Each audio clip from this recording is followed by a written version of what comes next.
Ryan Valentine tuag at Nathan Burke. Y croesiad I fewn gan Valentine, Wilful yn dod yn dyrnu. Dim ond yn ôl at Burke mae'n mynd. Hayes yn rheoli a Burke ar ergyd. Mae wedi sgorio unwaith yn erbyn Met tymor yma. Ond daeth honna'n saff dros y trawst. Dylan Rees. Josh Barnett yn dod I chwilio amdani. Dyma Emlyn Lewis. O'r baston yn llac yn syth tuag at Les Davies. A Davies ar ergyd! I'r gornel ucha! Dyna chi gol!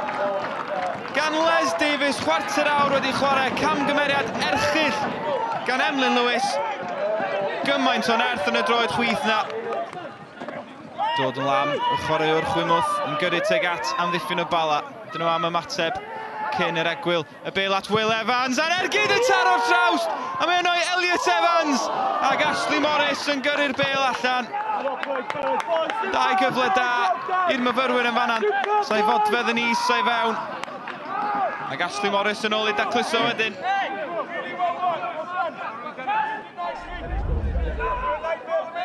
Bala ond I colli unwaith ers mis Rhagfyr, hynny'n erbyn y Seintiau. Maen nhw yn llygadu'r ail safle yna. Beil ddim wedi cael ei chlirio gan y myfyrwyr a Mike Hayes ar y foli! Ond da ni wedi gweld un gol arbennig can yma. So ni'n hawdd fod wedi gweld tair. Y bar yn rhwystro Mike Hayes tro yma.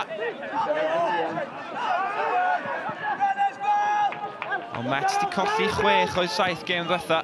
Maen nhw angen gol heddiw yma. Os di hynny am newid y beil at Elliot Evans! Ashley Morris yn arbed yn isel.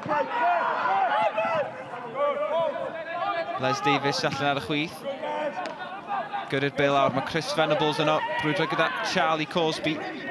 Hayes, cyfle I groesi, o mae Kieran Smith yn gwbwrydd y peniad!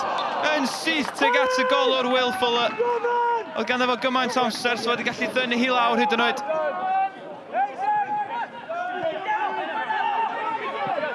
Lam, fas yn llac, ond mae'n ôl eto gan Lam ar y droed chwith. Yr ergyd yn cael ei harbed gan Ashley Morris.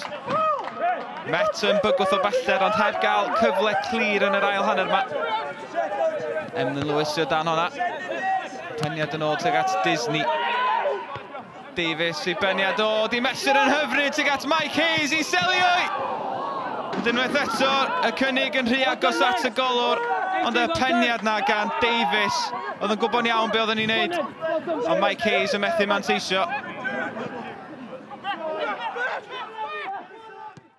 Yeah, the performance wasn't the best. I thought we did really well in the first half. Second half, we looked a bit jaded.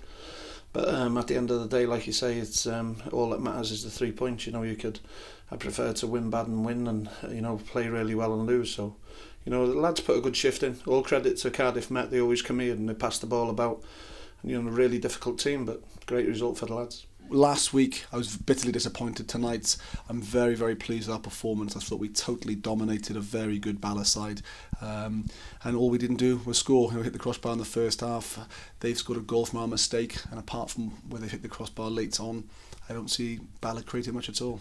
Tough game on Tuesday now, but great chance to go second.